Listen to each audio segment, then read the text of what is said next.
16 revise कर लें।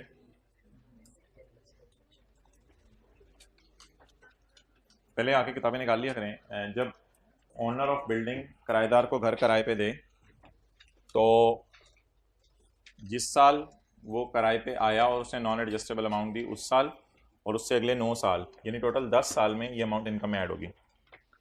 इस वजह से हमने 6 लाख को 10 से डिवाइड करके 60,000 को इनकम में डाला था। ये सारी बातें उनसे हो रही हैं जो सैटरडे को आए थे, और फिर हमने 6 लाख को 10 से डिवाइड करके 60,000 को इनकम में डाला था। ठीक है, और फिर उसके बाद वही ऑनलाइन वाले सिंगल डिवाइस यूज़ करें। एक से ज़्यादा डिवाइस यूज़ करते हैं, फिर रिक्वेस्ट करते हैं चेंज के लिए, फिर उनको मसला करते हैं और वेट करना पड़ता है। सिंगल डिवाइस यूज़ करें सिर्फ। अच्छा, फिर उसके बाद न्यू अमाउंट रिसीव हुई नए किराएदार से। इसमें से पुराना 6 लाख पूरा माइनस नहीं करेंगे। इसमें से इस 9 लाख में से आप क्या माइनस करेंगे? पुराना 60 जिस पे टैक्स लग चुका है उसको आप माइनस करेंगे, और जो बकाया अमाउंट आएगी उस अमाउंट को आप 10 से डिवाइड करेंगे।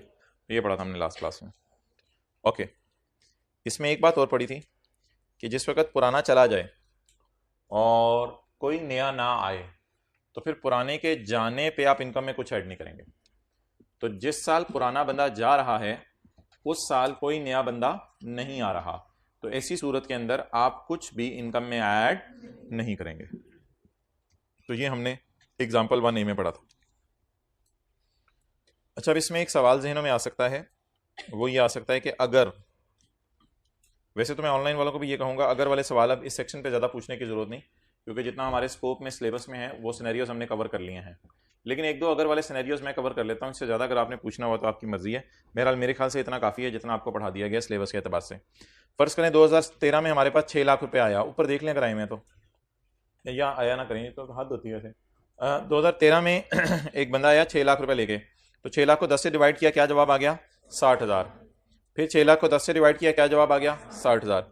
फ़र्ज़ करें 15 और 16 में घर खाली रहा, कोई भी किराए पे नहीं आया। तो अब ऐसी सूरत में 2017 में जाके फ़र्ज़ करें कोई किराए पे आया, तो उस नए बंदे ने पैसे दिए न्यू एडवांस 9 लाख रुपया। अब इस 9 लाख में से क्या पुराना 60,000 माइनस हो सकता है? जी बिल्कुल हो सकता है, कोई मसला नहीं। इस साल में तो वैसे ही घर किराए पे रहा ही नहीं, तो कोई इनकम में ऐड ही नहीं हुआ, तो ये 9 लाख में से आप पुराना 60 और 60 माइनस स्टिल कर सकते हैं। अगर बीच में गैप भी आ जाए इसमें कोई हरज वाली बात नहीं है। ये एक बात होगी। दूसरी बात, दूसरा एक सिनेरियो ये हो सकता है, बाजुओं के बगैर वाली नहीं मिली, इधर ले आओ।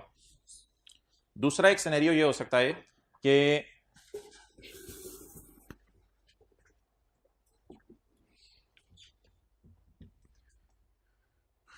पुराना बंदा कितने पैसे लाया था कल? 6 लाख। 6 लाख को हमने डिवाइड किया था 10 से, तो 60,000 आ गया था। फिर 6 लाख को 10 से डिवाइड किया था तो 60,000 आ गया था। फर्ज करें नया बंदा जरा कंजूस था, वो 9 लाख की बजाय सिर्फ 1 लाख लाया। अब अगर नया बंदा सिर्फ 1 लाख लाया तो 1 लाख में से अगर पुराना 60 और 60 माइनस करें तो जवाब तो -20 में चला जाएगा।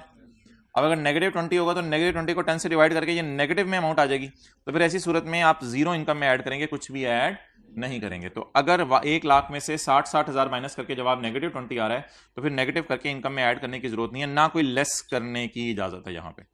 तो बस ये एक दो सिनेरियोस थे, लेकिन ये भी पेपर में कोई टेस्ट नहीं हुआ, ना होने का चांस है। जिस हद तक हमारे स्कोप में था उसमें मैंने सिनेरियोस कवर कर लिए हैं। स्टिल आपका कोई क्वेश्चन है तो पूछ लें। चलें जी, ठीक है, आगे चलते हैं। फिर अगले सवाल की तरफ आ जाएं, पेज 214।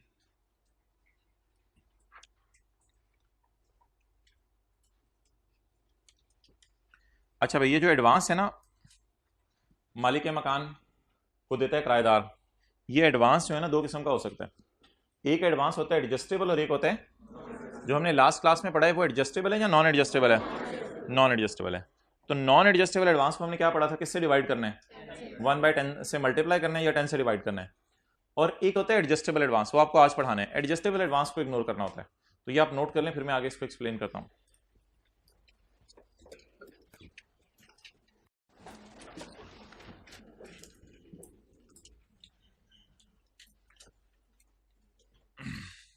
जल्दी। तो भैया ये जो कभी आना कभी ना आने वाले हजरात है ना, ये मैं ये नहीं कह रहा कि टैक्स पढ़ना है या नहीं पढ़ना सोच लें, मैं ये कह रहा हूँ सीए करना है या नहीं करना ये सोच लें। क्योंकि सीए में कुछ नहीं रखा कभी आने कभी ना आने वालों के लिए। कभी लेट आ रहे हैं, कभी आ रहे हैं, किसी दिन नहीं आ रहे हैं, किसी दिन याद कर रहे हैं जाके, किसी दिन याद नहीं कर रहे, बिला वजह टाइम ज़ाया कर रहे हैं। फुल टाइम दे सकते हैं सीए को तो फिर करें। ओके, सैटरडे को ऐसे क्लास खाली पड़ी होती है जैसे कोई जिन आया हुआ है क्लास में। ओके, और ये आपके दाएं बाएं होते हैं जो छुट्टी की होती है जिन्होंने, कोई दूर जाने की जरूरत नहीं पड़ती आपको।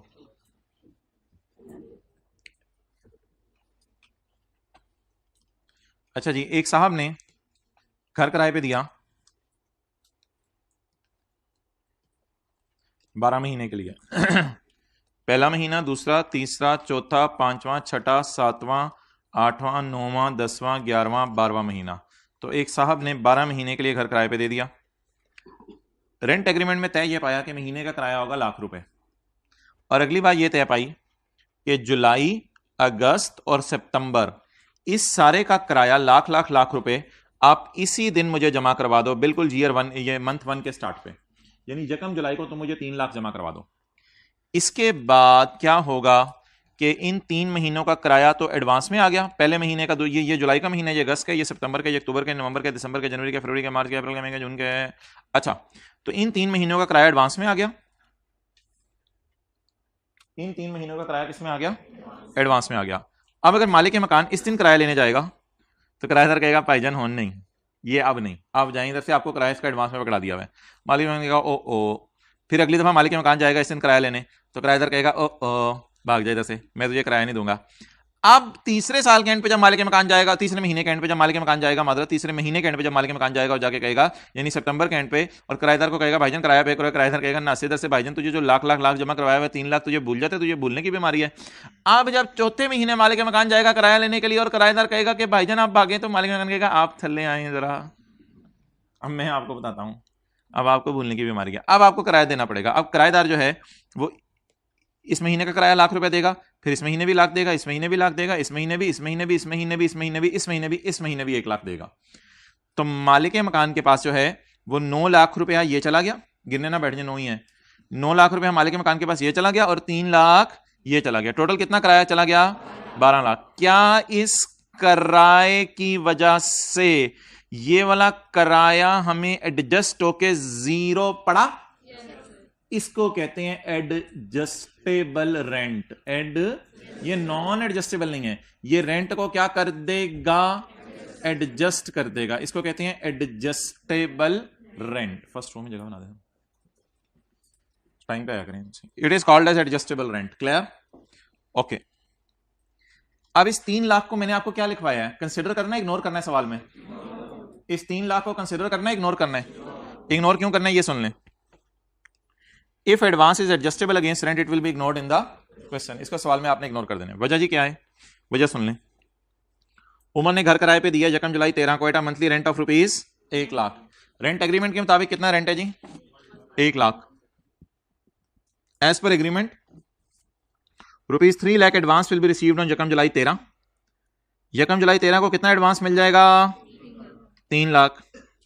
and will be fully adjusted against the rent of July, August and September। और जुलाई, अगस्त और सितंबर के किराए के अगेंस्ट फुली एडजस्ट हो जाएगा and will be fully adjusted against rent of July, August and सितंबर।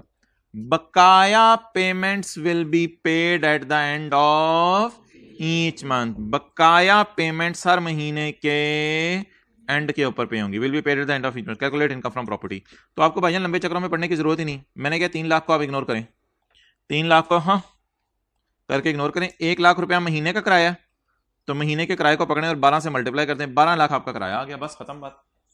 तो 3 लाख को इग्नोर करके काम चल गया। कैसे? रेंट एग्रीमेंट में साल का किराया कितने, सॉरी महीने का किराया कितने? 1,00,000। अगर 1,00,000 को 12 महीने से मल्टीप्लाई करते हैं तो साल का किराया 12 लाख। बस 12 लाख को इनकम में आप ऐड कर दें, नो प्रॉब्लम एट ऑल। और इसमें से रिपेयर अलाउंस आपको पता है माइनस करना होता है। So it is how the adjustable advance will be dealt in by ignoring it.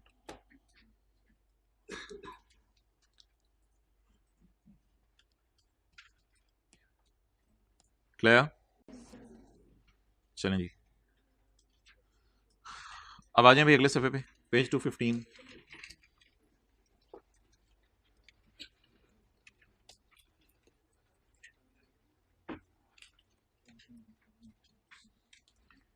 Income of joint owners. Mr. A and B are joint owners of a house and they have provided the following data. A का 60% हिस्सा है घर में और B का 40%. Rental income earned by house for tax year 2013 is 3 million. तो 30 लाख रुपया किराया कमाया है. इसमें थोड़ा सा हिस्सा 60% ए का है और थोड़ा सा हिस्सा 40% बी का है. क्लियर? अच्छा जी. वर्किंग 1 इनकम फ्रॉम प्रॉपर्टी कितनी है जी? 3 मिलियन. कैलकुलेटर पकड़ें साथ वाले का. 3 मिलियन पे लगाएं 1/5. क्या आ गया?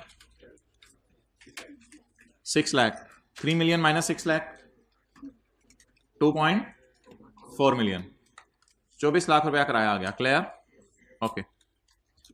अब ये जो 24 लाख रुपया किराया आया है इसमें किस किस का हिस्सा है? ए का भी हिस्सा है और बी का भी हिस्सा है. इसमें ए का भी हिस्सा है और बी का भी. तो इसमें ए का कितने % हिस्सा है और बी का करें कितना? 1440 और बी का 9,60,000. तो बता दें जी ए की इनकम फ्रॉम प्रॉपर्टी कितनी हो गई? 14,40,000 और बी की income from property 9,60,000. Mister A कि जब मैं न्यूमेरिकल सॉल्व करूंगा तो इनकी इनकम फ्रॉम प्रॉपर्टी कितनी लूंगा? 14 लाख. और जब मिस्टर बी का न्यूमेरिकल सॉल्व करूंगा तो इनकी इनकम फ्रॉम प्रॉपर्टी 9,60,000. इसके बाद टेबल 1 में जाएंगे, टेबल 2 में जाएंगे? टेबल 1 में जाएंगे क्योंकि income from salary mister A के लिए अलग टेबल 1 लगेगा. ये लगा लेंगे या लगा के दिखा दूं? लगा लेंगे टेबल 1. और मिस्टर बी के लिए टेबल 2. क्यों टेबल 2? क्योंकि इनकम फ्रॉम सैलरी कमा रहे हैं. अच्छा अच्छा चलें वापस आ जाएं. टेबल 1 2 नहीं लगेगा, इसके लिए भी टेबल 1 ही लगेगा और ये इसका टैक्स आ जाएगा. क्लियर? चलें जी अब एक फुल फ्लैश सवाल करते हैं एग्जाम लेवल का, पास पेपर का. क्वेश्चन 2 आपका होमवर्क है. होम में वर्क करने का टाइम मिल जाता है आपको? होम में वर्क करने का मेहरबानी होगी आपकी. ये आपका अपने ऊपर एहसान नहीं, आपके वालिदैन के ऊपर एहसान है. पेज 217. ये जो हज़रात नहीं आते, छुट्टी करते हैं ना, तो ये शायर ने उन्हीं के लिए कहा है लम्हों की खताती 6 महीने ने सजा पाई. तो ऐसा कोई मौका ना दें. इंशाल्लाह आप सारे पास होंगे तो खुदा के लिए छुट्टी ना किया करें. जान चली जाए छुट्टी ना किया करें. क्वेश्चन 5 जान चली जाए तो चलें वापस आ जाएं. वो तो एक एक्सेप्शनल केस है ना, फिर तो आप आ भी नहीं सकेंगे. क्वेश्चन 5 टीचर की चलेगी तो सारी छुट्टी. बशीर एंड जमील, जाना तो सबने है ना, jointly own a house in Karachi. Bashir और जमील का इकट्ठा घर है कराची में. भाई आप कभी आते हो कभी नहीं आते और आपके साथ वो दोस्त आ नहीं रहे क्लासेस वाले. आप खड़े हो जाओ. हाँ, और आपके दोस्त किधर हैं जो क्लासेस वाले आपके साथ आते हैं? क्या इधर बैठे होते थे आप उसके साथ? ऑनलाइन करवा लिया. और आपने? तो आप क्यों छुट्टी करते हो? पिछले हफ्ते की है छुट्टी एक. क्यों? हद हो गया. बैठो. Bashir and Jameel jointly own a house in Karachi. Bashir है 75% share in the house. Bashir का कितना हिस्सा घर में? 75%. ऑन यकम September 2003 the house was let out at सालाना किराया ऑफ 65 लाख. घर कितने सालाना किराए पे दे दिया जी? 65 लाख. तो किस दिन घर किराए पे दिया है? यकम सितंबर 2003 को घर किराए पे दिया है. और हमारा टैक्स ईयर कौन सा है? 30 जून 2004. तो अगर आप हजरात जो है वो अपनी पलकें ऊपर करके देखें तो ये कितने महीने बन रहे हैं? 10 महीने. बिल्कुल. ये कितने महीने बन रहे हैं? तो कितना अरसा घर किराए पे रहा हमारे साल? कितना अरसा घर किराए पे रहा? 10 महीने. लेकिन ये किराया कितने अरसे का है? साल का है. तो बशीर और जमील ने दोनों ने मिलकर कराची कुरंगी के इलाके में घर किराए पे दे दिया. बशीर का 75% हिस्सा है घर में. यकम सितंबर 2003 को घर किराए पे दिया गया. तो इसका सालाना किराया तय पाया 65 लाख. सालाना महाना अंग्रेजों में एनुअल, मंथली, एनुअल किराया कितना तय पाया? 6.5 मिलियन. This amount include. अच्छा ये वैसे बता दें ये पाया है खोया है? पाए हैं खोए हैं? ये पाया है. पाया है. कितना पाया? 65 लाख. दिस पाया इंक्लूड छोटा सा पाया. पाए में तो पाया ही पड़ा हो सकता है, पाए में तो खोया नहीं पड़ा हो सकता, फिर तो नहीं खाया जाएगा. पाए में तो पाया ही हो सकता है. पाओ में पाया हो सकता है। This amount include 186,000 per month for services connected with the renting of building. ये तीनों services connected with the renting of building है ना। तो बता दें इस 186 को कहां डाल देंगे, इनकम फ्रॉम, और इसको कहां डाल देंगे, ये तो टोटल है जाहिल। इनकम प्रॉपर्टी ना बोले ना, तो हद हो गया, सुबह सुबह आप लोग बुलवा रहे हैं। तो ये तो टोटल है, इसमें से अदर सोर्स निकाल देंगे तो क्या आ जाएगा, इनकम फ्रॉम प्रॉपर्टी आ जाएगा। ठीक है जी, शुरू करें। वर्किंग 1, आपको खोया चाहिए, खोया अफ्तारी के बाद, अभी जरा पहले पाया कर लो सैरी में।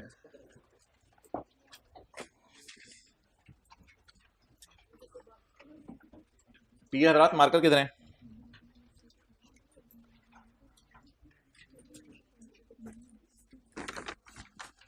ठीक है, मिल गए हैं।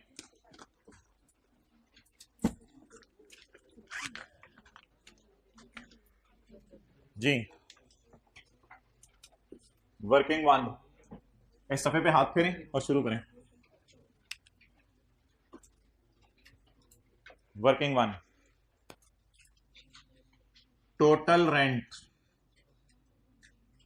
कितना है जी, 6500,000। ये है जी टोटल रेंट। टोटल रेंट के कितने हिस्से करने हैं, 2 हिस्से करने हैं। पहले ना मैं इनकम फ्रॉम प्रॉपर्टी और अदर सोर्स अलग कर देता हूं, बाकी बातें बाद में। इनकम प्रॉपर्टी और अदर सोर्स अलग कर देता हूं। तो मुझे ये बताएं कि ये टोटल किराया है, क्योंकि इसके साथ लिखा हुआ है दिस इंक्लूड, तो ये टोटल किराया है। और मेरे ख्याल से ये टोटल किराया प्रॉपर्टी अदर सोर्स दोनों का है, और ये है भी 12 महीने का। तो इसके अगर मैं 2 हिस्से करना पसंद करूं तो इसमें इनकम फ्रॉम अदर सोर्स को अलग करूं और इनकम फ्रॉम, हाँ मुझे ये भी पता है कि 10 महीने और 2 महीने भी अलग करने हैं, वो भी बात की बात है, स्टेप वाइज चलते हैं। पहले प्रॉपर्टी और अदर सोर्स में इसको अलग अलग करते हैं।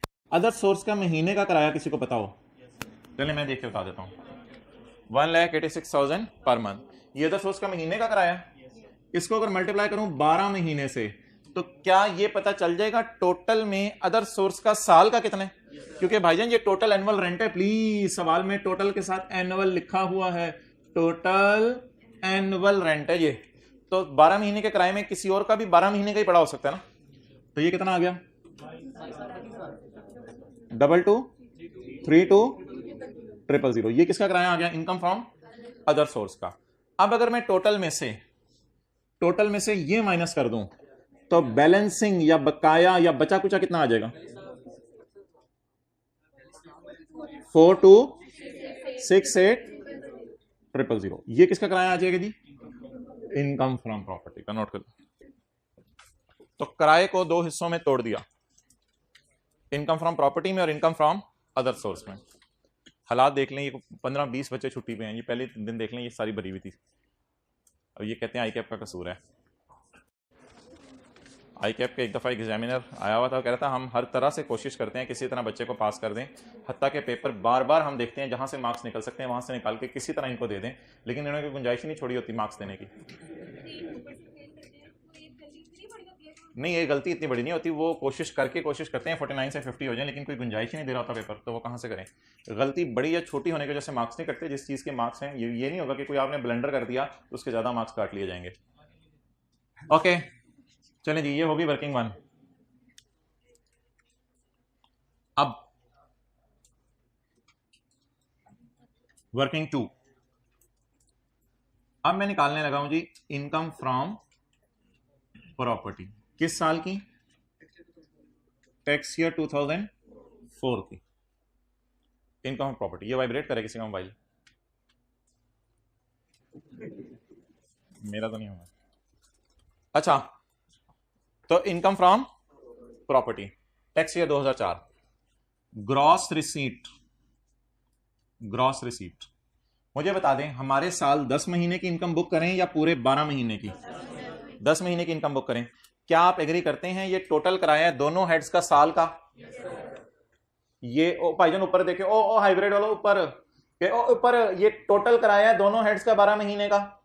अब वो पहली रो वाले देख रहे हैं कि आखिरी रो वाला कौन नहीं देख रहा यार। हम ये टोटल, आप तेरी अजीब ही निकल गया, ये अब तो सीरियस हो गया। ये टोटल किराया है दोनों हेड्स का 12 महीने का, ये प्रॉपर्टी का 12 महीने का, ये अदर सोर्स का 12 महीने का।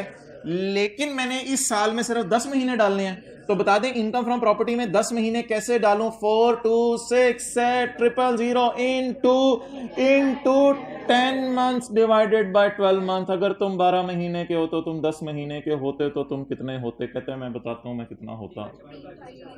3 5 3 5 6 6 सारे चुप करें, एक बोले। 3 5 5 6 6 7। तो ये इनकम फ्रॉम प्रॉपर्टी का कितने महीने का किराया है? इनकम फ्रॉम प्रॉपर्टी का 10 महीने का किराया, और मुझे चाहिए भी 10 महीने का क्योंकि मेरे वाला घर 10 महीने किराया पर है। अच्छा, इसके बाद इसके खर्चे माइनस करेंगे टाइम आने पे। टाइम सबका आना है इंशाल्लाह, इसके खर्चे माइनस कर लेंगे। फिलहाल वर्किंग 3 कर लेंगे, मैंने बोला है कर वा दे, नहीं बोला रिपेयर अलाउंस वाले भाई।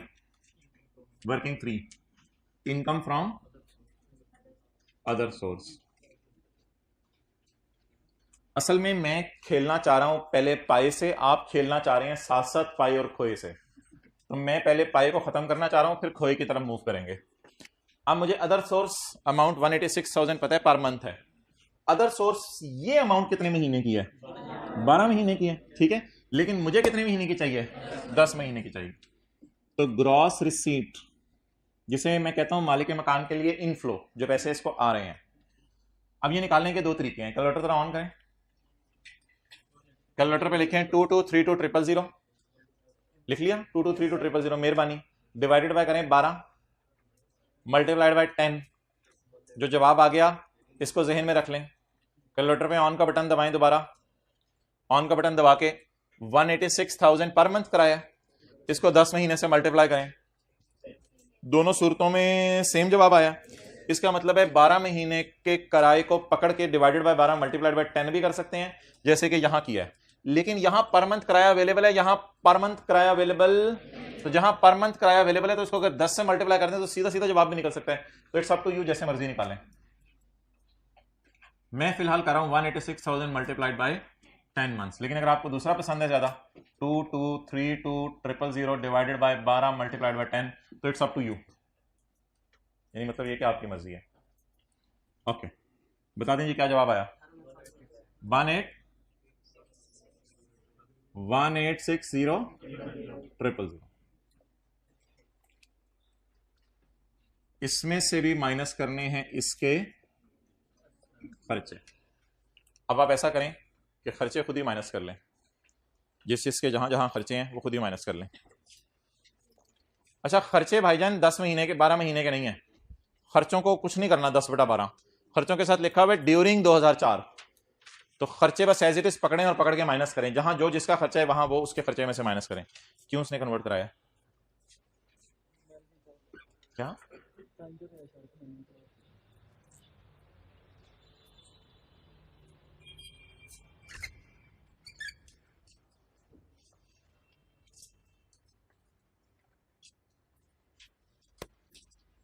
भैया आप रोजाना आते हैं?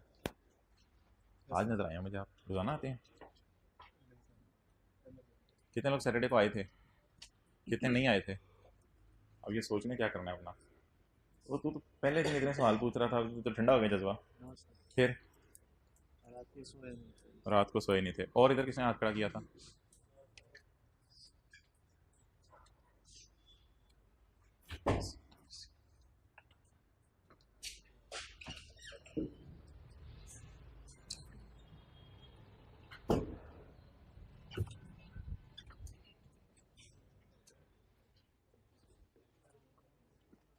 भाईजान लिफ्ट के बाहर लिखा हुआ है इसको इस्तेमाल नहीं करना। एक बंदे ने इस्तेमाल की थी, वो घंटा अंदर ही रहा था, तो कंपनी जिम्मेदार नहीं होगी।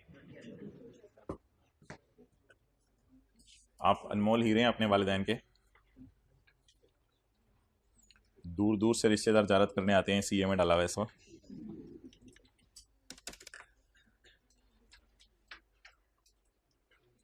ओके भाई, जो जिस साइड का खर्चा है उसको वहीं से माइनस करेंगे, ठीक है। यानी खीर के अंदर जो है वो चीनी डालेंगे और सालन के अंदर नमक डालेंगे। तो जो जिस चीज का है उसको वहीं पे डालेंगे, गड़बड़ कर दी तो मसला होगा। अब मुझे बता दें during the year 2004 the owner income. During the year 4 का क्या मतलब है? इस साल के या पूरे 12 महीने के? सिर्फ इस साल के। तो इनको कुछ करने की जरूरत नहीं, एज इट इज इनको उठाना है। फॉलोइंग एक्सपेंडिचर वाल income in respect of house, house की मद में ये खर्चे किए। अच्छा जी, तो ये खर्चा जो है वो किस हेड का है? पहले वाला 6,50,000। ये ऑब्वियसली अगर आप किराएदार से 186,000 पर मंथ यूटिलिटीज की मद में ले रहे हैं तो मालिक मकान वापडा वालों को, मालिक मकान जमादार को और मालिक मकान सिक्योरिटी गार्ड को दे भी तो रहा होगा। तो ये सारे के सारे इनफ्लोज थे और ये इस इनफ्लो में पड़ा हुआ इनफ्लो ही था और ये सारे के सारे आउटफ्लोज हैं, यानी मालिक मकान के पास से ये पैसे जा रहे हैं। तो इसको इनकम फ्रॉम प्रॉपर्टी में लेके जाके नहीं माइनस करेंगे, इसको इनकम फ्रॉम अदर में माइनस करेंगे। बोले तो मैं लिख लेता हूं 650,000। इधर आ जाएं। रिपेयर पूरी माइनस करनी है या रिपेयर अलाउंस माइनस करना है? रिपेयर अलाउंस माइनस करना है। Repair allowance into 1/5 711,333। अच्छा, लाइब्रेरी अगर मगरिब के बाद से लेकर रात 12 बजे तक खुली जाए तो कितने लोग इंटरेस्टेड हैं इसमें बैठने में? नहीं ऑब्वियसली फीमेल स्टूडेंट्स के लिए तो नहीं होगी, वो तो दिन के अंदर होगी। बॉयज बैठेंगे 12 बजे तक, पढ़ के लुट मचा देंगे। अच्छा, ये क्या अफ्तारी के बाद बोले ना, इनको समझा दें जरा आप लोग क्लास के बाद। रिपेयर अलाउंस हो गया जी, आगे चलें। रिपेयर अलाउंस सारा माइनस करना है या 1/5? 1/5। इंश्योरेंस प्रीमियम सारा माइनस करने या सारा? Insurance premium, insurance premium 240,000। Test 2 chapters का होगा, ऑनलाइन वाले 1 बजे के बाद आके कॉलेज में टेस्ट दे सकते हैं। 240,000। नेक्स्ट जी, कलेक्शन चार्जेस कितने हैं जी? 25,400। अब कोई दिल में सोच रहे हैं मैं आया हुआ नहीं देता, ऑनलाइन वालों ने उधर से आके देने हैं। अच्छा, वो हजरात हाथ खड़ा करें, पिछले पूरे सेशन एक टेस्ट नहीं दिया कॉलेज का, एक भी नहीं दिया। कुछ शर्म आती है हाथ खड़े करते हुए। कोई उधर से कह रहे हैं लाइब्रेरी में पढ़ के मैंने लुट मचा देनी है। अच्छा, इनकंसिस्टेंसीज को कहते हैं। अच्छा जी, अब कलेक्शन चार्जेस, कलेक्शन चार्जेस सारे माइनस करेंगे या लोअर ऑफ करके? लोअर ऑफ करके। Lower of what and what? Actual rent collection charges कितने हैं? और उसी अमाउंट का 1/5, जिस अमाउंट का, उसी अमाउंट का 4% जिसका 1/5 लिया था।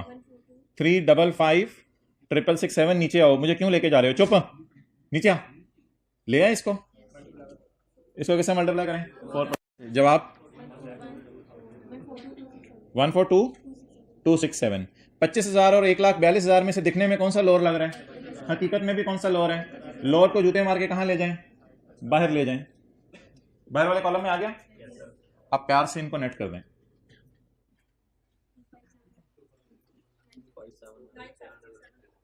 क्या?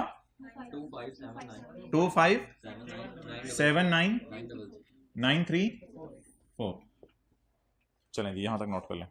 हाँ जी, क्या चीज? कलेक्शन चार्जेस तो वो पढ़ा था ना, जो सवाल क्लास में मैं करवाया करूँ ना, उसको जाके किया करें। ये देखें कलेक्शन चार्जेस, बड़ी डिटेल से पढ़ा था क्लास में। ये देखें पॉइंट नंबर H, एडमिन और कलेक्शन चार्जेस के बारे में पढ़ा था हमने। एक्चुअल एक्सपेंस और 4%, विच एवर इज लोअर, ये करके माइनस करें।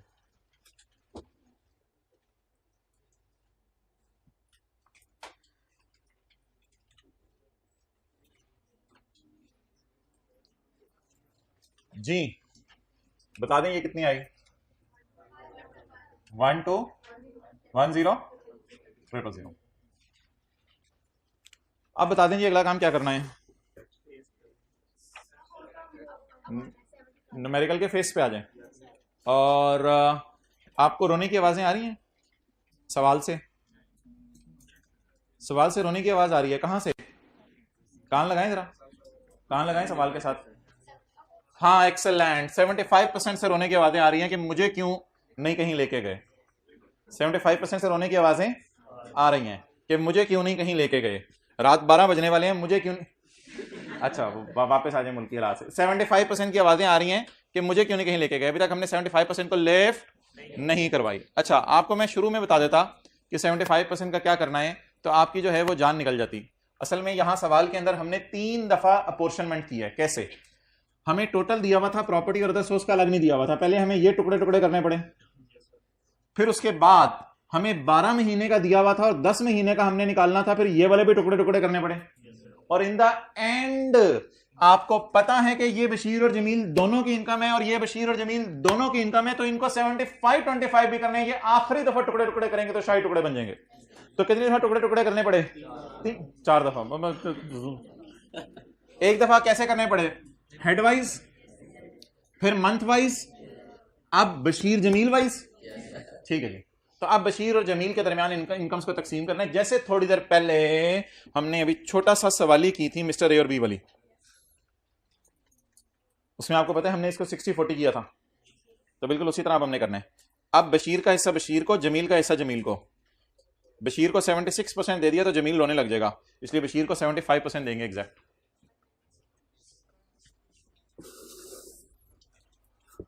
चलें जी, अदालत कायम हो गई है, जज साहब आ गए हैं। ले आओ भाई, पहला कौन है जी? बशीर सर, ले आओ बशीर। ओए इधर आ, ना लिखो इधर, मिस्टर बशीर। मिस्टर बशीर, क्या किया तुमने इस साल? सर घर किराए पे दे दिया। ओए शर्म नहीं आती? घर किराए पे दिया, घर किराए पे दिया। जी जी सर, घर किराए पे दिया। अब आप क्या करेंगे मेरे साथ? तेरा टैक्स निकालेंगे, tax year 2004।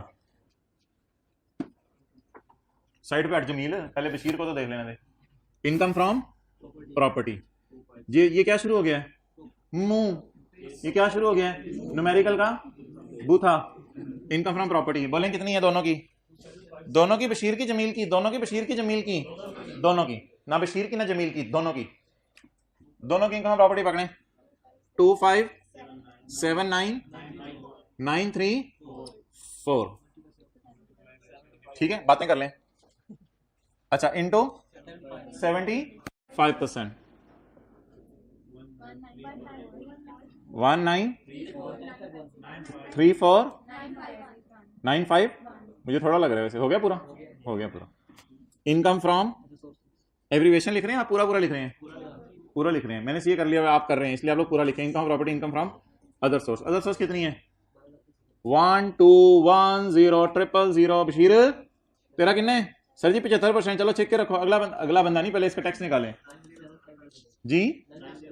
907500 ji.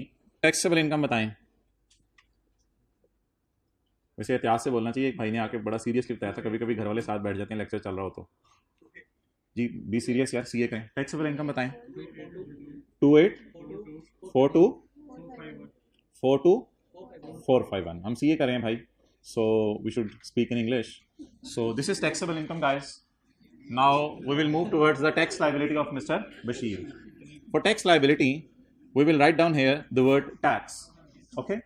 After this, we will go towards chapter 4. In chapter 4, there are two tables. Table 1 and table 2.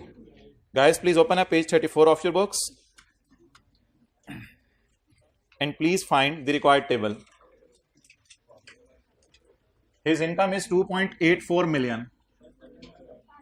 His income is 2.84 million. So you will find it in serial number 5. In serial number 5, rupees 2,50,000 plus 20% of amount exceeding 2.4 million. Okay. Tell me the amount. 250,000 plus 20% of 2842,451 minus 2400,000 is equal to 2451. Okay, what is the tax of Bashir? 338,490. Now next is the turn of Jamil. Jamil, Mr. Jamil. So it's up to you. You are supposed to calculate the tax of Mr. Jamil. And I'm giving you 3 minutes for this. Calculate the taxable income and tax liability of Jamil.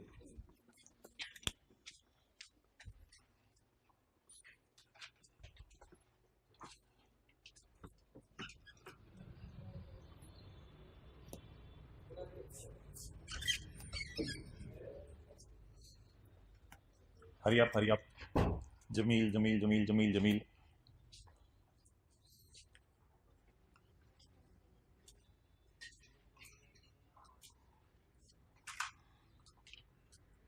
Hurry up, भाईजान, hurry up.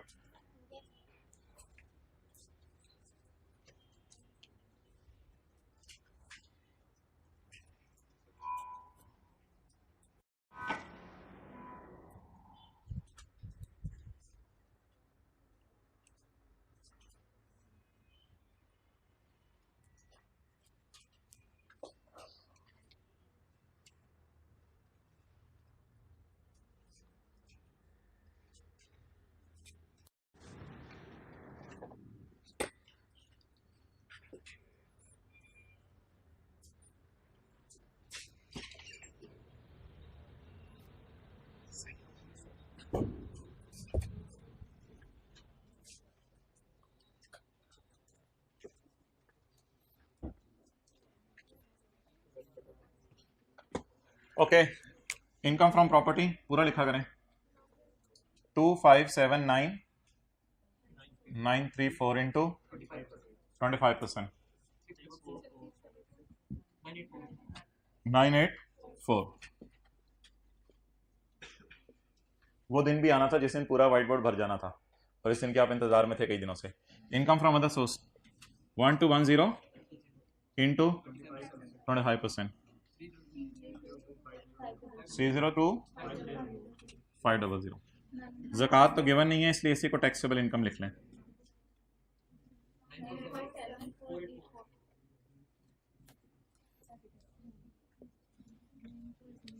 $947 falls under serial number 3. 10,000 जमा 10% amount expiring 6 lakh.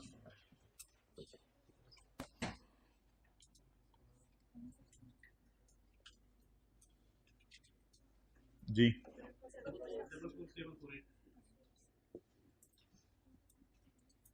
4474.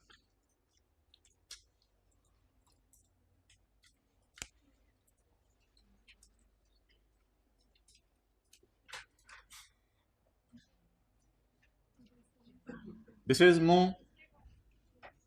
This is Mo. This is Tange. Working 1, 2 और 3.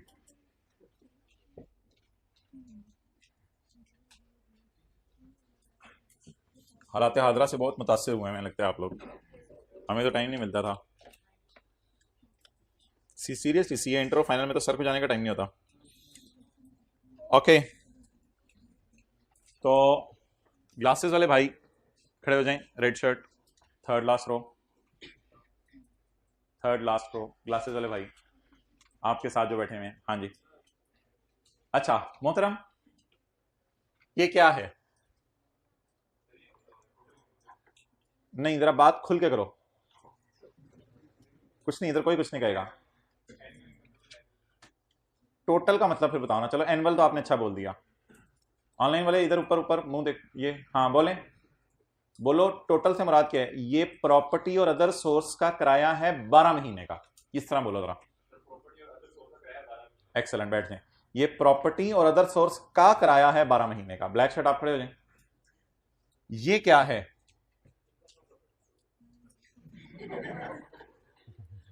पूरी गल कर. Income from property 12 महीने की. बैठ जाए आप. मास्क वाले भाई 12 मंथ की. बिल्कुल बैठ जाए. ये प्रॉपर्टी और अदर सोर्स है 12 महीने की. ये प्रॉपर्टी है 12 महीने की. ये अदर सोर्स है 12 महीने की. भाईजान ये क्या है? हाँ, ये इनकम प्रॉपर्टी 10 महीने की है. और ये क्या है? इनकम फ्रॉम अदर सोर्स कितने महीने की? 10 महीने की. ये बता दो ना आप तो कमाल हो जाए. जेब में मेरे पैसे कोई नहीं है. ये आप बता दो तो कमाल हो जाए. ये बता दो तो कमाल हो जाए. जल्दी बताओ. ये बता दो total income from property. Total से कोई 12 महीने मतलब ले रहा है कोई? 10 माह की इनकम फ्रॉम प्रॉपर्टी. नहीं नहीं नहीं, नहीं नहीं नहीं नहीं नहीं,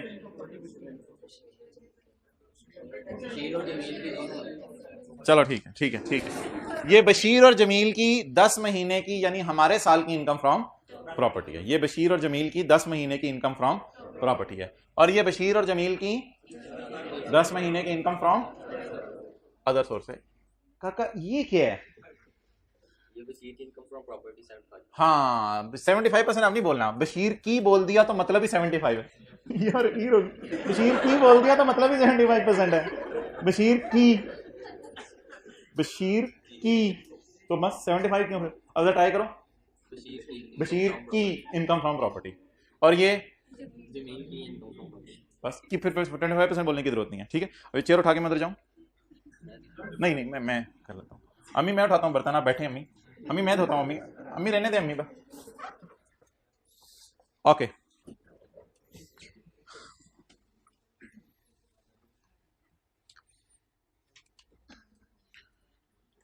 section 66 income of joint owners.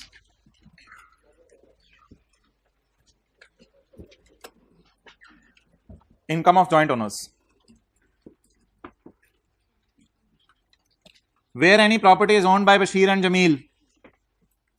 फूल झड़े जरा। where any property is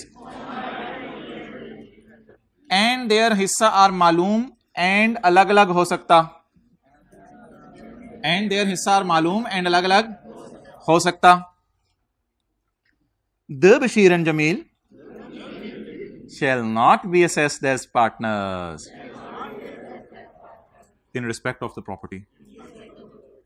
And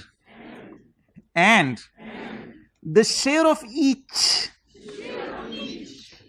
थोड़ा सा जरा हौसला रखें, the share of each in the income from property shall be taxable in their own gunagar hands respectively, shall be taxable in their own neck hands respectively and not as AOP। अच्छा ये एक बड़ी अजीब सी बात है कि देखने में ये दोनों पार्टनर लग रहे हैं। उसने कहा 75 मेरा तो दूसरे ने कहा 25 मेरा, तो देखने में दोनों पार्टनर लग रहे हैं, लेकिन लॉ मेकर कहना चाह रहे हैं कि आपने इनको पार्टनर नहीं समझना। क्यों?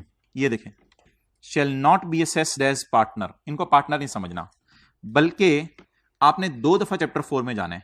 इन देयर ओन हैंड्स का मतलब ये है, आपने 2 दफा चैप्टर 4 में जाना है। ये अपने अपने हाथों में खुद टैक्स जमा करवाएंगे। ये दोनों कंबाइंड एओपी के तौर पर टैक्स जमा नहीं कराएंगे। अगर ये एओपी होते तो इनका टैक्स कैसे निकलता वो पहले जरा देख लें। अगर ये एओपी होते ना तो न्यूमेरिकल का फेस हाथी जितना इतना लंबा ना होता, तो फिर न्यूमेरिकल का फेस सिर्फ शुतुरमुर्ग जितना होता, इतना सा फेस होता न्यूमेरिकल का बस। उसमें फिर क्या हेडिंग होती? Mister Bashir and Jameel income and tax thereon tax year 2004। फिर 75-25 ना करते, इसको एज इट इज लिख देते, इसको एज इट इज लिख देते, टैक्सेबल इनकम निकल आती और उस पर टैक्स निकला था। इस तरह करते अगर ये एओपी होती, लेकिन अब ये एओपी नहीं है इसलिए इस तरह नहीं करेंगे।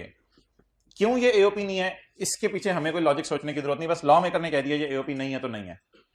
तो where any property is owned by Bashir and Jamil and their हिस्सा are definite and ascertainable, the Bashir and Jamil shall not be assessed as partner. यहां लिखें बशीर एंड जमील और एओपी के ऊपर लिखें partner. The Bashir and Jameel shall not be assessed as partner। Bashir और जमील को partner नहीं समझा जाएगा।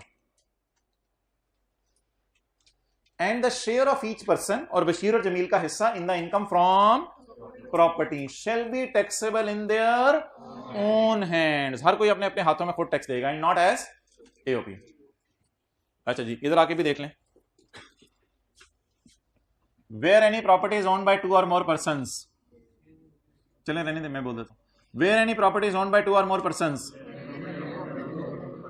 and their shares are definite and ascertainable। ऊपर नहीं देख रहे हाइब्रिड वाले को, खुदा का खौफ करें यार, हद होगी, दोबारा से शुरू करें ड्रामा। कहां से शुरू किया था? Where any property is owned by 2 or more persons and their, अभी भी नहीं कुछ लोग देख रहे, and their shares are definite and ascertainable, they will not be assessed as partners and the share of each person in income shall be taxable in their own hands हर कोई अपने अपने हाथों में खुद टैक्स देगा, यानी चैप्टर 4 पे कितनी दफा जाना पड़ेगा? 2 दफा जाना पड़ेगा चैप्टर 4 पे। क्लियर? अच्छा, लेकिन अगर इन दोनों ने घर किराए पे ना दिया होता, बल्कि ये करियाना स्टोर चला रहे होते, जनरल स्टोर चला रहे होते, तो फिर ऐसी सूरत में क्या होता? फिर ऐसी सूरत में ये इनकम फ्रॉम बिजनेस होती, और इधर आता sale of bottles, biscuits, juices, दाल, सिगरेट, फिर सेल ऑफ ये चीजें आती, लेस खर्चे, दुकान का रेंट, मुलाजमीन की तनख्वाहें, यूटिलिटीज, फिर ये इनकम फ्रॉम बिजनेस आती।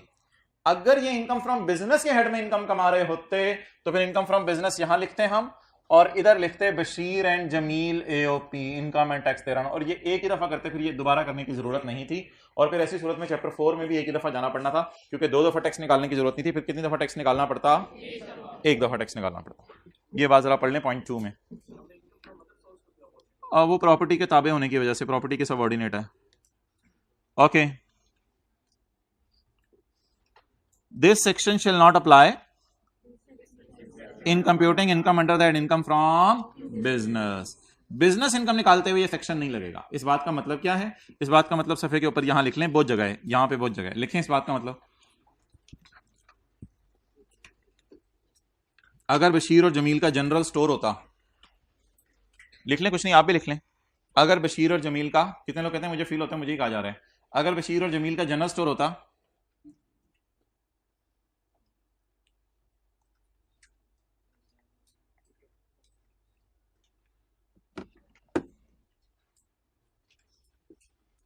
अगर बशीर और जमील का जनरल स्टोर होता तो फिर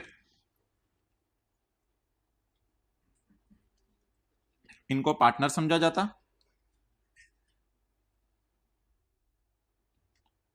और इनका टैक्स एक ही दफा निकलता। इनको पार्टनर समझा जाता और इनका टैक्स एक ही दफा निकलता।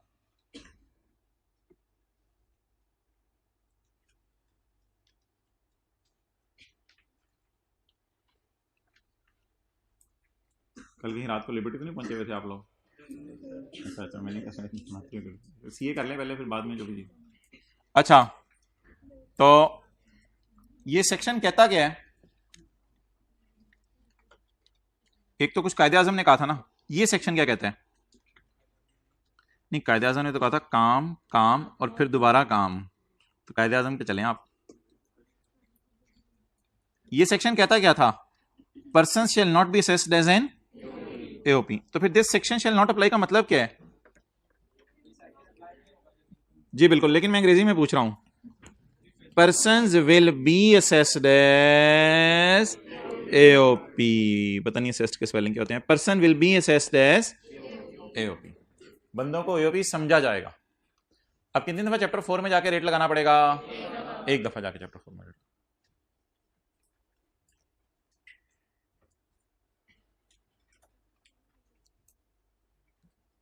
ओके, बैठ जाओ अब्दुल्ला, रिलैक्स करो यार, वो जो मैंने आपको काम कहा था वो करो जाके।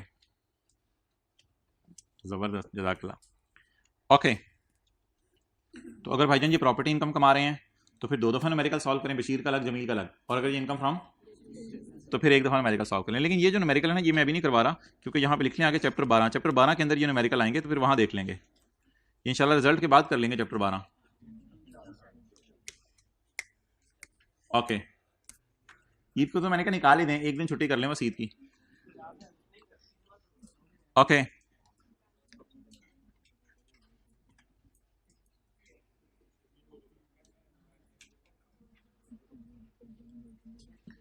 अच्छा भाई, अजीब और अमीर बात होती है या अजीब और गरीब बात होती है? एक अजीब और गरीब बात है, कामरान नहीं होता था वो और सुल्तान, उन दोनों ने, मैं दूसरे वाले की बात कर रहा हूं, कामरान और सुल्तान ने मिलकर क्या कमा रहे हैं? कामरान और सुल्तान मिलके क्या कमा रहे हैं? Income from property. लेकिन ड्रॉप सीन कहते हैं आप इसे। ड्रॉप सीन ये हुआ कि शेयर नहीं पता चल रहा किसके, शेयर्स आर नॉट एस, एक मिनट स्पेलिंग भूल जाते हैं, लिख तो लेने दें, टेनेबल। लेकिन मसला ये है कि उनके शेयर एसर्टेनेबल नहीं है। यानी कि मिसाल के तौर पे कोई किराया शराया आता है घर का, और शायद दोनों रहते भी इकट्ठे ही हैं, दोस्त यार हैं, तो बस आपस में जैसे भी हो कर लेते हैं गुजारा, कहते हैं कोई नहीं यार तेरा मेरा कितने छोड़ परे, सब हमारा है। तो इस तरह कुछ कर करा के ना, कभी कोई किसी का परफ्यूम इस्तेमाल कर रहा होता है, कभी कोई किसी का बॉडी स्प्रे इस्तेमाल कर रहा होता है, किसी दिन जो है वो दूसरे के कपड़े भी पहन के चला जाता है। तो ये चक्कर चल रहा है, यानी कामरान और सुल्तान आपस में दोस्त हैं और इनका शेयर एसेटेनेबल नहीं है, पता नहीं चल रहा किसका कितना शेयर है। तो भाईजान इसको कायदे आजम ने फरमाया था मजबूरी। ये क्या है? मजबूरी आ गई ना, मजबूरियां सबके साथ लगी हुई हैं, साथ वाले के साथ भी मजबूरियां लगी हुई हैं। तो मजबूरी में क्या करें, मजबूरी में क्या करें, बोलें बोलें बोलें बोलें बोलें, मजबूरी में क्या करें? ये नीचे मैं दिखाने लगा हूं आपको, लेकिन आप सोचें पहले मजबूरी में क्या करें। बोलें बोलें बोलें बोलें बोलें, पर्दा हटने लगे, आंखें बंद करें, आंखें बंद करें, नीचे करें। मजबूरी में इनको क्या कह दें? एओपी। ये मजबूरी है, बहुत बड़ी मजबूरी है, इसमें हमारे पास कोई हल नहीं था, इसलिए इस अजीबो गरीब सूरत में इनको एओपी कहेंगे। साथ वाले की किताब पे नोट कर लें, जल्दी करें।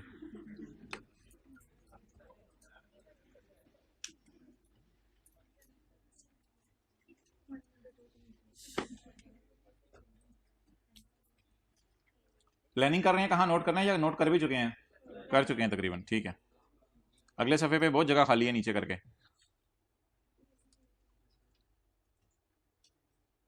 उर्दू बाजार से जाके 2-3 किलो सफ़े ले आएं और रोज़ाना याद करके लिखा करें।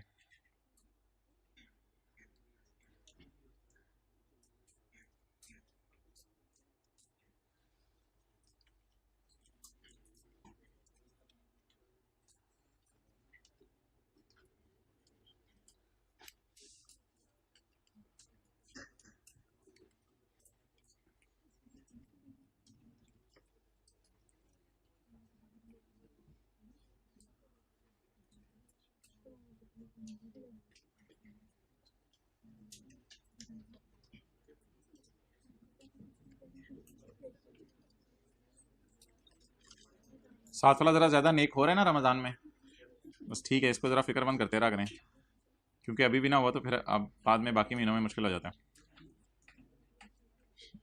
ये एक ही मौका होता है, और भी आते रहते हैं। बहरहाल उसे कहीं अभी से बाद आ जा, वैसे तो अच्छा बच्चा है। ओके चलें जी, इस अजीबो गरीब सिनेरियो में क्या करें? मज को बोरी में डाल दें। तो भाईजान आप कहाँ से आ जाते हैं, हमें पढ़ने दें यार। नोट आपको पता है चलाते हैं अब हम इधर।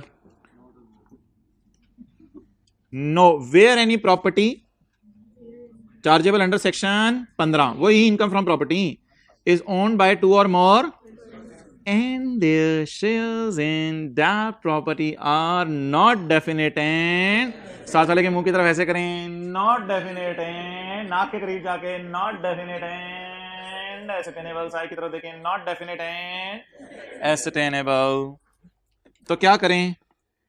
The property will be considered as being jointly owned by AOP and the taxable income and tax payable thereon, उसके ऊपर tax will be calculated in their own hands, ना ना ना ना ना ना ना ना ना ना ना ना as AOP। इसको किन असूलों के मुताबिक सॉल्व किया जाएगा? AOP के मुताबिक।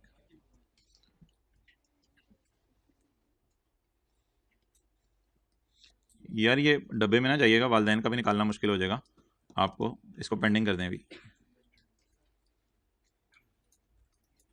डब्बे में ना जाइएगा।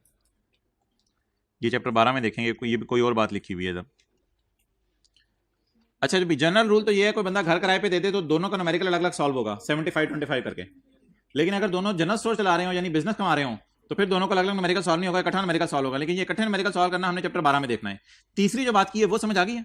कमा तो इनकम हम प्रॉपर्टी रहे हैं लेकिन मजबूरी में अवेलेबल नहीं है उनका शेयर, तो ऐसी सूरत में क्या करें? इसको एओपी में डाल दें। Okay have a nice look at this chapter now. जी भाईजान इस चैप्टर में क्या क्या जाएगा? ओ भाई चुप कर जा, कैपिटल गेन शुरू कराने हैं, जल्दी चुप कर। इस चैप्टर में क्या क्या जाएगा? लैंड और बिल्डिंग का किराया, और क्या जाएगा? Forfeited deposit. अब आपसे नियत कर लें जो नया चैप्टर शुरू हो रहा है साथ साथ याद करना है। ये सेक्शन 15A अभी मैं किसी को खड़ा कर दूं वो सुना नहीं सकेगा मुझे लगता है, या सुना देगा? 15A सेक्शन डिडक्शंस अलाउड सुना देगा, लेवल है। अगर बिल्डिंग को प्लांट मशीनरी के साथ किराए पे दे दिया जाए कौन से हेड में जाएगा? अदर सोर्स में, और अगर खाली यूटिलिटीज नहीं तो वो अदर सोर्स में चली जाएंगी और बाकी इनकम फ्रॉम प्रॉपर्टी में जाएगा। एक्चुअल किराया और फेयर मार्केट किराए में से कौन सा ऐड होगा? हायर ऐड होगा। जिस साल कोई नॉन एडजस्टेबल अमाउंट आएगा उस साल 10 से डिवाइड करेंगे। जिस साल छोड़ के चला जाएगा और कोई नया नहीं आएगा 10 से डिवाइड नहीं करेंगे बल्कि 0 ऐड करेंगे। और जिस साल नया आ रहा होगा और पुराना जा रहा होगा तो नए का पूरा पकड़ के पुराने का ऑलरेडी टैक्स माइनस करेंगे और जो जवाब आएगा उसे 10 से डिवाइड करेंगे। ब्लू शर्ट नहीं, हंसना नहीं, ना 7 वाले की तरफ देख के हंसना नहीं क्लासेस वाले भाई। आगे चलें, सेक्शन 15A सेक्शन। अब कोनिया मारा यार, हाथ धो गया यार, दोबारा मार, सारे देखें। मार कुछ नहीं होता, मारे मारे मारे मारे चेक वाली शर्ट मारे, ब्लू शर्ट को कौन ही ये देखें, ये देखा क्या चल रहा था। Section 66 income of joint owners. बाल भी सेट कर लिया उन्होंने, अब इसको छोड़ें, ताज़ा किया है। ये सवाल करके आएंगे, अम्मी अबू को चेक भी करवाएंगे।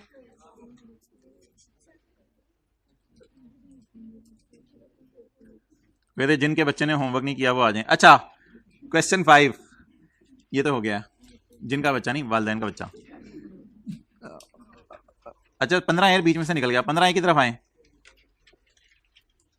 इतना बड़ा जॉइंट आप छोड़ के चले गए।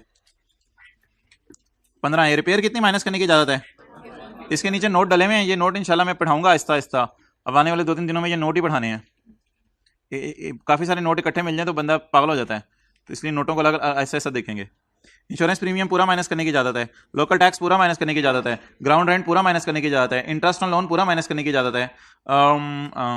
ये जो इंटरेस्ट ऑन लोन है ना, F वाला, ये आपने बैंक से लोन लिया हुआ है या हाउस बिल्डिंग फाइनेंस कॉर्पोरेशन से, और ये ऊपर वाला लोन जो है किसी ताया चाचा पुपा किसी से लिया हुआ है। ओके, और रेंट कलेक्शन चार्जेस और एडमिन चार्जेस लोअर ऑफ करके माइनस करने की इजाजत है या पूरा माइनस करने की इजाजत है? एडमिन और लोअर ऑफ करके माइनस। लीगल चार्जेस, कोई आपके खिलाफ केस हो गया कोर्ट में, आप कोर्ट में जाके लड़े तो ये लीगल चार्जेस लोअर ऑफ करके नहीं, एक्चुअल माइनस करने की जाते हैं। और बैड डेट माइनस करने की जाते हैं अगर 3 शराइत पूरी हो जाए। उस बंदे को आपने जो है वो उस बंदे को आपने घर से निकाल दिया हो। दूसरी बात, उस बंदे के खिलाफ उसको कोर्ट में घसीट रहे हो, सड़कों पे उसको कोर्ट में आप घसीटने का वादा करें।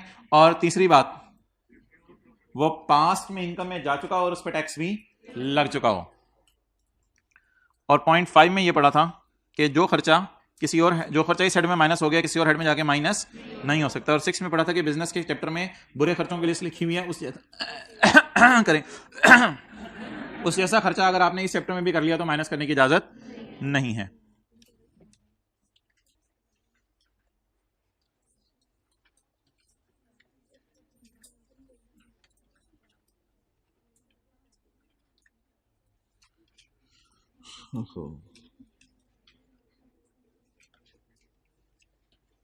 कैपिटल गेन के चैप्टर में हम ये डायग्राम आज समझेंगे और पढ़ना चैप्टर जो है वो अगली क्लास में शुरू करेंगे। ये कौन है दरमियान में? बंदा। ये कौन है? बंदा। सजी साइड पे घर है, खब्बी साइड पे? कैपिटल गेन के चैप्टर की बातें करने लगा हूं। सजी साइड पे घर है, खब्बी साइड पे? खब्बी साइड पे। लेफ्ट साइड पे इसका घर है और इधर क्या है? इसकी दुकान है। कितने कान है इसके? 2 कान है। तो एक इसका घर है और एक इसकी दुकान है, और अल्लाह ने 2 इसको कान दिए हुए हैं। एक कान से सुनता है, दूसरे से निकाल देता है। ओके यार, ये दुकान पे बिस्किट किस लिए होते हैं? बेचने के लिए। अच्छा, बिस्किट को स्टॉक कहते हैं। स्टॉक क्या कहते हैं? स्टॉक। बिस्किट किस लिए पड़े हैं दुकान पे? बेचने के लिए। अच्छा, ये क्या लगा हुआ है ऊपर? सीलिंग फैन बोले जरा। Ceiling fan. ये सीलिंग फैन ऊपर लगा हुआ है, ठीक है जी। ये जो सीलिंग फैन ऊपर लगा हुआ है, तो जरा सोच के बताएं, आपको बिस्किट पसंद आए, बोतलें पसंद आई, आपने कहा यार पंखा भी पैक कर दो। पंखा बेचने के लिए रखा होता है दुकान पे या पंखा दुकानदार ने चलाने के लिए रखा होता है? ये पंखों की दुकान है या किराना स्टोर है? जनरल स्टोर है। ये बोंजोर शॉप है। तो ये किराना स्टोर है, जनरल स्टोर है। ये पंखों की दुकान नहीं है कि यहां आपको पंखे मिलें। अगर पंखा बेचने वाला होता तो पंखा यहां डब्बे में पैक होकर पड़ा होता, ना कि छत पे जाके चढ़ा होता पंखा। तो ये जो पंखा है ये किस लिए है? फॉर यूज के लिए है या दुकानदार के बेचने के लिए है? इसे ना आमतौर पे अकाउंटेंट्स फिक्स्ड एसेट कहते हैं। फिक्स्ड एसेट, पता नहीं क्यों कहते हैं, बहरहाल अकाउंटेंट्स इसको फिक्स्ड एसेट कहते हैं, लेकिन अभी इस तरफ हमें जाने की जरूरत नहीं। अच्छा, मुझे ये बताएं, ये पंखा इस्तेमाल होकर डेप्रिशिएट होगा या एप्रिशिएट होगा? डेप्रिशिएट होगा। ये कोई वसीम अकरम तो है नहीं जिसका बल्ला जो है वो 10 लाख का बिकना है। तो ये हमारा पंखा है, आपको पता है हमारा पंखा बिक ही जाए बड़ी बात है। तो पंखा इस्तेमाल हो के क्या होगा?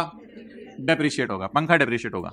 अच्छा, अब भाईजान हम कौन सा चैप्टर शुरू करने लगे हैं? Income from capital gain. ये सब्ज रंग में क्या नीचे, लैंड, लैंड, ये सब्ज रंग में क्या है, लैंड, और ऊपर क्या बनी हुई है, दोनों बिल्डिंग्स बनी हुई हैं। अब आज आपको ये नहीं बताने लगा कि कैपिटल गेन के चैप्टर में क्या क्या आएगा, आज आपको ये बताने लगा हूं कैपिटल गेन के चैप्टर में क्या क्या नहीं आएगा। तो सबसे पहले भाईजान दुकान पे पड़े हुए बिस्किट कैपिटल गेन के चैप्टर में नहीं आएंगे, क्योंकि इनका बेचना तो इनकम फ्रॉम बिजनेस के चैप्टर में जाएगा। तो सबसे पहले आज हम कैपिटल गेन के चैप्टर से निकालने लगे हैं बाहर इनको, बिस्किट्स को, इनको बाहर निकाल दें, क्योंकि इन पे कैपिटल गेन का चैप्टर नहीं लगेगा, बल्कि बिस्किट्स के बेचने में कौन सा चैप्टर लगेगा, इनकम फ्रॉम बिजनेस का चैप्टर लगेगा। Clear, okay. अच्छा, पंखा बेचना आपका कारोबार तो नहीं है, लेकिन बिल फर्ज अगर आपने पंखा बेच दिया तो बिजनेस के दौरान ही बेचा ना, कारोबार करते करते पंखा स्क्रैप हो गया, सोचा बदल लें, तो पुराने को 200-300 का आपने जो है कबाड़िए को बेच दिया, मरुंडे ले लिए। तो ये जो आपने पंखा बेचा, तो पंखे का बेचना कैपिटल गेन के चैप्टर में जाएगा या पंखे का बेचना भी बिजनेस के चैप्टर में जाएगा? तो क्या दुकान पे पड़े हुए बिस्किट और छत पे लगा हुआ पंखा ये बिजनेस एसेट हैं या इनको मैं कैपिटल एसेट कहूं? कैपिटल एसेट क्या होते हैं ये तो अगली क्लास में देखेंगे, लेकिन इनको बिजनेस एसेट कहना बनता है ना। अच्छा, घर के अंदर पड़ी हुई मूवेबल चीजें मुझे बताएं। घर खुद क्या है, इमूवेबल। 2-4 बंदे हिम्मत करके घर को हिला नहीं सकते, तो घर खुद क्या है, लेकिन घर के अंदर मूवेबल चीजें बड़ी हो सकती हैं।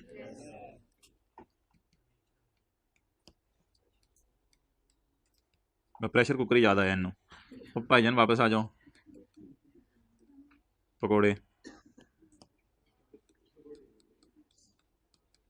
मूवेबल, घर के अंदर मूवेबल चीजें बड़ी हो सकती हैं। बर्तन क्या है, मूवेबल। गाड़ी हैंड ब्रेक खोलने दो, साइकिल, मोटरसाइकिल, अलमारियां, घर के अंदर पड़ी हुई बहुत सी चीजें मूवेबल है। अपने आप को नहीं गिनना बीच में, घर के अंदर पड़ी हुई चीजें बहुत सी क्या हैं, मूवेबल हैं। साथ वाले भाई को धकेल के, अच्छा यार हिल रहे, मूवेबल अम्मी। ये घर में पड़ी हुई मूवेबल चीजों पे भी ये चैप्टर नहीं लगेगा। अब सवाल ये है कि ये बंदा जो है वो सोच रहा है फिर किन चीजों पे लगेगा, फिर किन चीजों पे ये चैप्टर लगेगा। तो ये इंशाल्लाह हम कल देखेंगे किन चीजों पे ये चैप्टर लगेगा। फिलहाल साथ वाले की किताब पे ये नोट कर लें जरा, यहां तक।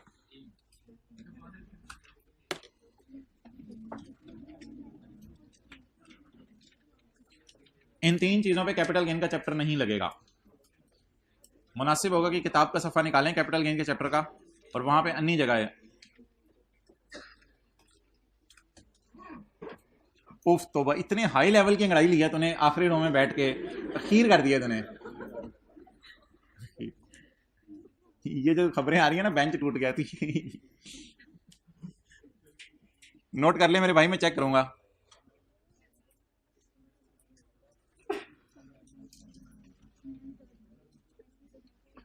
लो जी, बैग में जफा पा लिया। भाईजान पढ़ लो यार, थोड़ी मेहरबानी।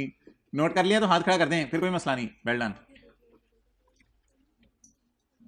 भाईजान आप इधर देख लें, वो भी इधर देख रहे हैं, आप भी इधर देख लें। आपने उनको देखना तो उधर चले जाएं। चलो यार, आज एक भाई को खड़ा करते हैं, कोई वॉलंटियर हाथ खड़ा करे। मैं अपने आप को पेश करता हूं। भाई मुस्कुरा रहे हैं ब्लैक शर्ट में, कैल्विन क्लीन। मोहतरम, बैड डेट माइनस करने की शराइत।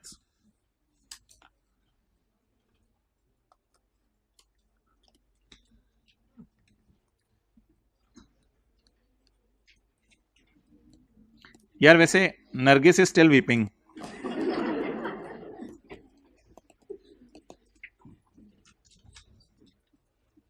हजारों साल नरगिस अपनी बेनूरी पे रोती है। यार इसका रोना बंद कराओ भाईजान, कोई हिम्मत करें, आप लोगों की क्लास को रिकॉर्ड कायम करें। अच्छा, वैसे मेरी एक फीलिंग है, पता नहीं सही हो या गलत हो, कि आपकी क्लास एक ऐसी वाहिद क्लास होगी जो सैटरडे को पूरी क्लास टेस्ट देगी। तो ये एक रिकॉर्ड कायम होने वाला है, अखीर हो जाएगी, नरगिस रोना बंद कर देगी बिल्कुल हमेशा के लिए। कैसे कैसे बच्चे आ गए हैं। क्या हो सकता है ऐसा कोई 10-15 साल में ऐसी पहली क्लास हो जो पूरी क्लास सारे पूरे के पूरे टेस्ट दें? कोशिश करेंगे। चलें जाएं, फिर साथ वाले को लें और जाएं।